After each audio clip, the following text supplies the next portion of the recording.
दान तो हमें वो वस्तु देनी चाहिए जो हमें सबसे प्रिय हो, क्योंकि दान का अर्थ तो तादात्म्य को तोड़ना था।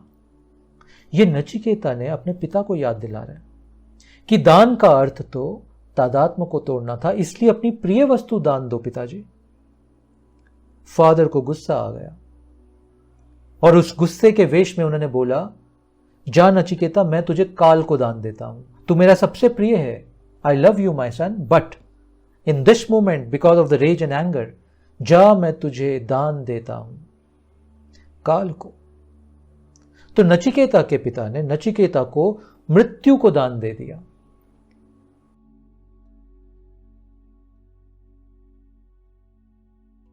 प्रणाम गुरुदेव। प्रणव जी हैदराबाद से आपसे पूछ रहे हैं कि शरीर और मन से तादात्म्य कैसे टूटे? क्या शरीर के प्रति जागरूकता और स्वयं में स्थित होना एक ही बात है? यह सुझाव दिया जाता है कि अपने विचारों को देखो, पर देखने वाला भी तो मन ही है, जबकि ध्यान तो मन के पार की स्थिति है। कृपया इस पर प्रकाश डालें। धन्यवाद। प्रश्न की शरीर मन से तादात्म्य कैसे टूटे, प्रश्न पे प्रश्न है। ये तादात्म्य हुआ कैसे, किसने किया प्रणव ये तादात्म्य? तुम्हारे जन्म से जिस दिन तुम पैदा हुए, मां के गर्भ से बाहर आए, तो ये तादात्म्य था क्या कि ये मेरा शरीर, ये मेरा मन? कोई ऐसा तादात्म्य था क्या? नहीं था। तुम बहुत फ्रेश आए थे एकदम, ऐसा कोई तादात्म्य ही नहीं था। छोटे बच्चे को देखना कभी, वो अपना हाथ, अपनी उंगलियां, अपने पैर ऐसे देखता है जैसे कोई ऑब्जेक्ट है, ये क्या चीज है, वो ऐसे देखता है, तादात्म्य नहीं होता तब। तो ये कैसे तादात्म्य हुआ? धीरे धीरे सभी ने तुम्हें आसपास बोलना शुरू किया कि प्रणव तुम्हारा नाम है। तुम आइडेंटिफाई करना शुरू कर दिए इस नाम से। फिर तुम्हें बोलना शुरू किया कि अरे ध्यान से गिर जाओगे तो पांव में चोट लगेगी। तो प्रणव को समझ में आया, अरे ये पांव तो प्रणव का है। फिर और गहरा हुआ ये, फिर लगा भूख लगी है, ओ प्रणव को भूख लगी है। अब ये बात भी खत्म हो गई कि पैर तुम्हारा है, अब ये बात खत्म हो गई कि ये पेट को भूख लगी है, अब बात आ गई प्रणव को भूख लगी है। प्रणव धीरे धीरे आइडेंटिफाई हो गया इस शरीर से। प्रणव ने बहुत ऊर्जा डाली ये विश्वास करने में कि मैं ये शरीर हूं, ये मेरा शरीर है, आई एम दिस। प्रणव शीशे के आगे खड़े होकर अपने आप को निहारता स्वरारता है, क्योंकि यही उसका स्वरूप है। उसको पक्का विश्वास हो गया कि ये मेरा स्वरूप है। फिर हमें कोई विचार आया, कोई थॉट आया, हमने किसी से शेयर किया और हम बड़े प्राउड फील किया, हमने गर्व महसूस किया कि अरे वाह कितना सुंदर मेरा विचार है। तो अब ये विचार मेरा हो गया।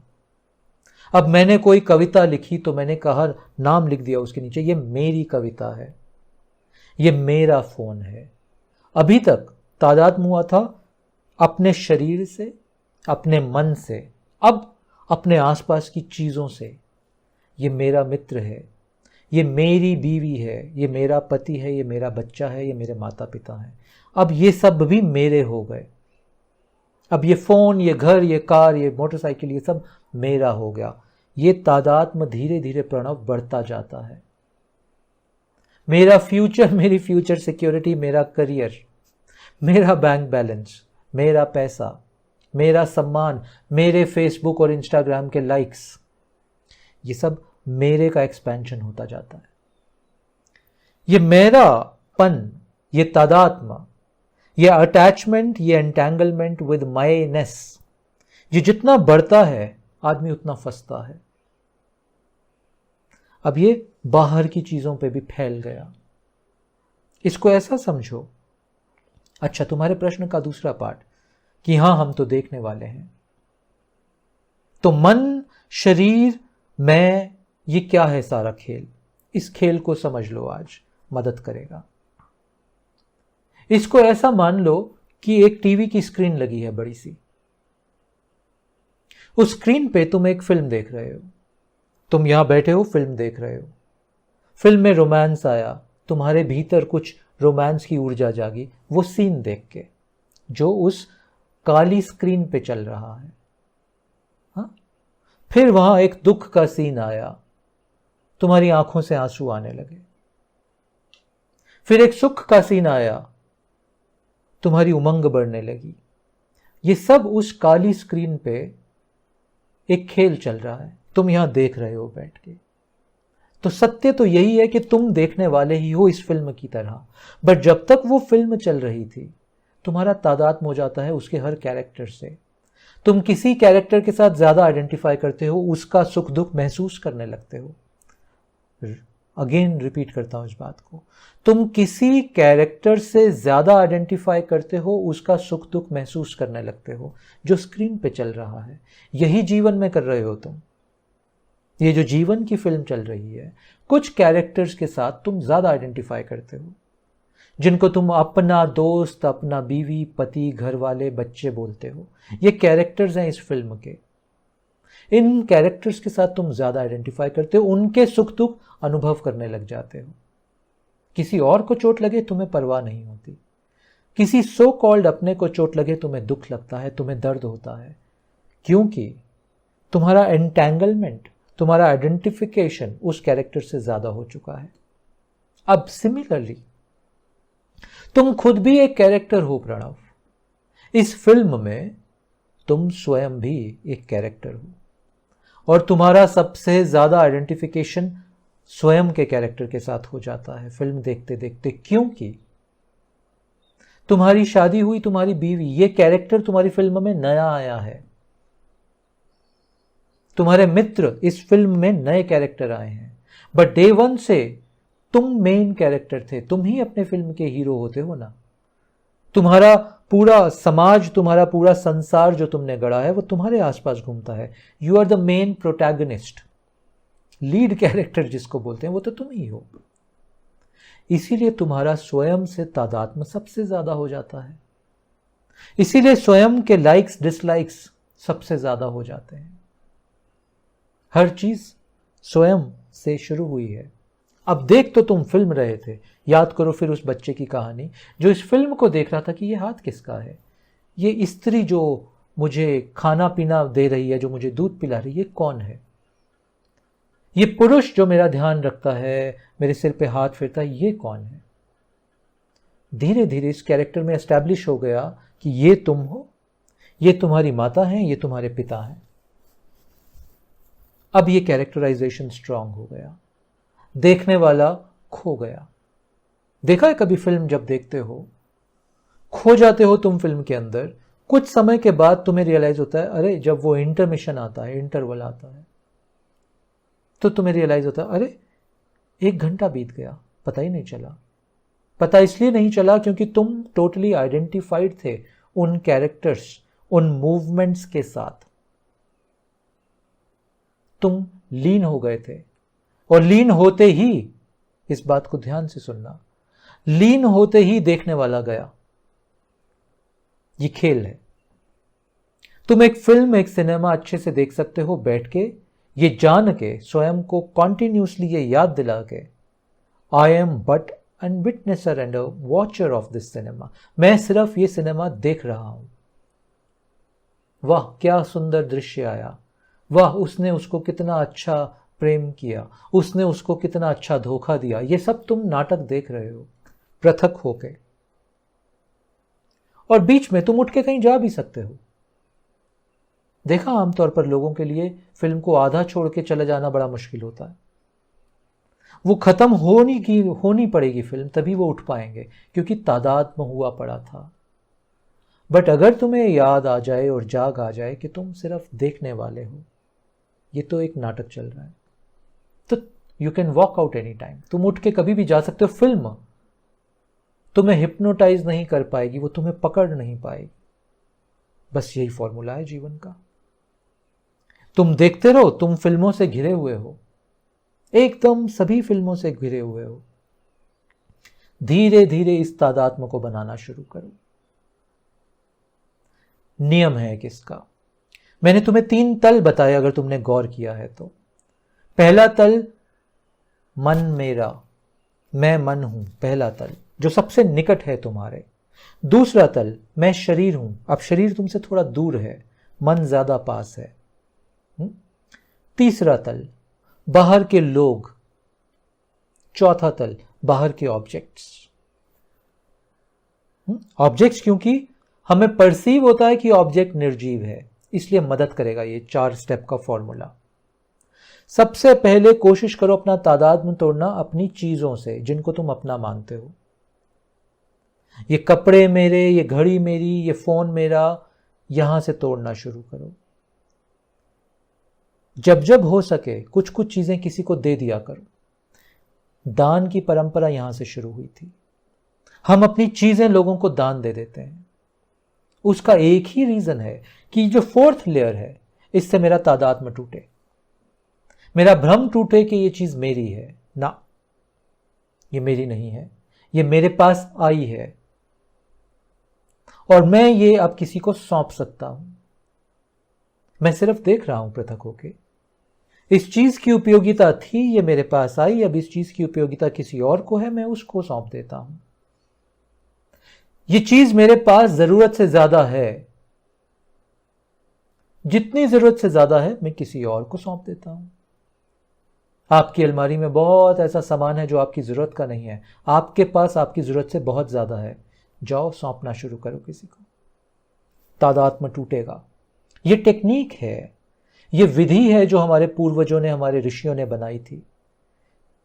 ये सिर्फ ऐसा नहीं था कि मैं राजा हूं, मैं दान दे रहा हूं और मैं बड़ा यशस्वी बन गया उससे, या मेरे बड़े अच्छे सुंदर कर्म बन गए मेरे। बकवास वो सब। इसका रियल रीजन ये था कि मेरा तादात्म्य टूटे। जिन चीजों पे मेरी पकड़ है मैं उसको दान देने लगता हूं। कहानी सुनी थी तुमने, शायद नचिकेता की थी वो, कि नचिकेता के जो पिता हैं वो एक बड़ा यज्ञ कर रहे हैं और उस यज्ञ में दान देने की कुछ कंडीशंस हैं। तो नचिकेता ने देखा कि उसके पिता जो कि एक राजा हैं, वो अपनी सबसे कमजोर गायें जो दूध नहीं देती हैं, ऐसी गायों को ब्राह्मणों को दान दे रहे हैं, जिनका कोई उपयोग नहीं है, जो बोझ बन गई हैं, क्योंकि अब इनको सिर्फ खिलाना पड़ेगा, दूध तो मिलेगा नहीं इनसे। इन बैलों से हल भी नहीं चल पाएगा, ये कमजोर हो गए हैं, वृद्ध हो गए हैं। ऐसी गाय बैलों को नचिकेता के पिता दान दे रहे थे। Nachiketa was a very smart child. Nachiketa ने देखा, ये क्या कर रहे हो पिताजी? इन गायों का जिनका भरण पोषण करने की अब आवश्यकता है, अब आप इनको दान दे रहे हो? ये ब्राह्मण, ये पुजारी, ये तो दान पे अपना जीवन चलाते हैं, ये इन गायों का, इन बैलों का भरण पोषण कैसे करेंगे? और जितना मुझे समझ में आता है, नचिकेता ने बोला, दान तो हमें वो वस्तु देनी चाहिए जो हमें सबसे प्रिय हो, क्योंकि दान का अर्थ तो तादात्म्य को तोड़ना था। ये नचिकेता ने अपने पिता को याद दिला रहे कि दान का अर्थ तो तादात्म्य को तोड़ना था, इसलिए अपनी प्रिय वस्तु दान दो पिताजी। फादर को गुस्सा आ गया और उस गुस्से के वेश में उन्होंने बोला, जा नचिकेता, मैं तुझे काल को दान देता हूं, तू मेरा सबसे प्रिय है, I love you my son, but in this moment because of the rage and anger, जा मैं तुझे दान देता हूं काल को। तो नचिकेता के पिता ने नचिकेता को मृत्यु को दान दे दिया। And hence the story. इस तरह से कहानी आगे बढ़ी, हम उसमें नहीं जाएंगे। बात वही प्रूव करना, हम तादात्म्य तोड़ने के लिए अपने प्रोडक्ट्स, अपनी चीजों जो कि हमें निर्जीव लगती हैं, धन उसका का ही पार्ट है, हम उनको धीरे धीरे दान देना शुरू करते हैं ताकि तादात्म्य टूटे। फिर जो हमारे लोग हैं, हमारे आसपास, हमारे मित्र हैं, प्रियजन हैं, धीरे धीरे हम इन मित्रों, प्रियजनों को भी इसी तरह से तादात्म्य छोड़ने। हाँ, मेरी रिस्पॉन्सिबिलिटी है, मेरा परिवार, मेरे मित्र मेरी रिस्पॉन्सिबिलिटी है। परमात्मा ने ये कर्तव्य, ये कर्म दिया है मुझे कि अपने परिवार का भरण पोषण करना है, बट ये सब ईश्वर के पुत्र हैं। मेरे आसपास जो सब हैं, ये सब ईश्वर के पुत्र और पुत्री हैं। मेरे किए इनका भरण पोषण होता नहीं है, मुझे सिर्फ लगता है। मैं निमित्त हूं इनका भरण पोषण करने में। ये इट इज हैपनिंग। अगर मैं पिता हूं तो जो मैं अपने बच्चे के साथ उसका भरण पोषण कर रहा हूं, मैं सिर्फ निमित्त हूं। जैसे ही इस निमित्त भाव को लाओगे तो तुम देखोगे तादात्म्य टूटने लगेगा आसपास के लोगों से जिनको तुम अपना बोलते हो। पत्नी अभी भी पत्नी रहेगी, पति तुम्हारा अभी भी पति रहेगा, माँ बाप पुत्र भाई बहन सब तुम्हारे प्रेम से अभी भी वैसे ही रहेंगे। भीतर से तुम्हें दिखने लगेगा ये तो कोई शिव की शक्ति मेरे थ्रू काम करके इनका भरण पोषण करती है, इसमें तो मेरा कोई रोल ही नहीं है। इट इज हैपनिंग थ्रू मी, ये तो मेरे थ्रू होता है, मैं सिर्फ निमित्त हूं और मैं अलाउ करता हूं ये होने के लिए। अपनी सारी प्रतिभा को इस्तेमाल करके मैं इनके लिए जो बन पड़ता है वो करता हूं और इस सब को ईश्वर को समर्पित करता हूं। तादात्म्य टूटता है। ये बाहर से देखो तो सेकंड लेयर थी। फिर तुम अपनी थर्ड लेयर पे आते हो जो तुम्हारा शरीर। अब तुम अपने शरीर को भी थर्ड पर्सन की तरह देखने लगते हो कि शरीर है, सभी का होता है, सभी के शरीर की आयु है 70, 80, 60, 50, 100 वर्ष जो भी समय है। इस शरीर का उपयोग करके सत्य को जानने का प्रयास करूंगा। इस शरीर का उपयोग करके गुरु वाणी को सुन के आगे बढ़ने का प्रयास करूंगा। इस शरीर का उपयोग है, ये मंदिर है, इसका ध्यान रखना बड़ा आवश्यक है, क्योंकि छिन्न भिन्न हो गया, टूट गया तो सत्य से चूक जाऊंगा। इसकी एक आवश्यकता है, इसका इस्तेमाल करता हूं। तो तुम बहुत प्रेम पूर्वक, बहुत निष्ठा पूर्वक, बहुत सम्मान पूर्वक अपने ही शरीर को देखना शुरू करोगे, मगर धीरे धीरे मेरा है का भाव हटने लगेगा और फिर मन से हटेगा ये भाव। हाँ, तो ये 4 चरण हैं। मेरा सजेशन ये है कि बाहर की लेयर से शुरू करना, चौथी लेयर से शुरू करना। आमतौर पर साधक जो एक क्लासिक गलती करता है वो पहली 2 मतलब इनसाइड की 2 लेयर पे काम करना शुरू करता है, जो कि मन और शरीर से तादात्म्य तोड़ने की कोशिश करता है। हो नहीं पाता क्योंकि ये बहुत मजबूत लेयर है। बाहर से काटोगे तो ये मजबूत लेयर वीक होने लग जाती है, ढीली पड़ने लगती हैं। जब ढीली पड़ती हैं तो इनको तोड़ना आसान हो जाता है। तो बाहर से शुरू करो और जितना हो सके इन विषयों पे, इन बातों पे चिंतन मनन करो। ये बातें तुम्हारी चेतना में, ये ज्ञान, ये सत्संग तुम्हारी चेतना में जितना गहरा उतरेगा उतना तुम्हें बल मिलेगा इस तादात्म्य को काटने का। Hope it helps. आशा करता हूँ ये आपकी मदद करेगा यात्रा में। धन्यवाद।